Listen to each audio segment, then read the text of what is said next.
আসসালামু আলাইকুম। আজকে আমার মুরগির বয়স হচ্ছে 18 দিন নয়তো 19 দিন হবে। আলহামদুলিল্লাহ মুরগির ওজন প্রায় হচ্ছে 1 কেজি করে আসছে। অ্যাভারেজ ওজন 900 হবে, 900 প্লাস হবে। তো আজকে পর্যন্ত মানে আমি প্রায় 10 দিন 11 দিনের পর থেকে কোনো ধরনের অ্যান্টিবায়োটিক তো চালাই না আমি, বাকি মেডিসিনগুলোও চালাচ্ছি না। তো আপনাদের মতামতে কি বলেন যে এখন আমার কি কি মেডিসিন চালানো দরকার?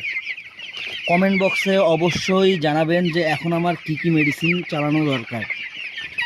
আমি কোনো ধরনের আপনারা বলেন অ্যান্টিবায়োটিক, কোনো ধরনের অ্যান্টিবায়োটিক মেডিসিনে আমি চালাচ্ছি না। তো আমার মুরগি আলহামদুলিল্লাহ সব সুস্থ আছে। আমি পানি ফার্মেন্টেশন, ভুট্টা ফার্মেন্টেশন এবং ফার্মেন্টেড রাইস ওয়াটার যেটা সেসব খাওয়াচ্ছি। মোটামুটি আলহামদুলিল্লাহ আমার মুরগি ভালো।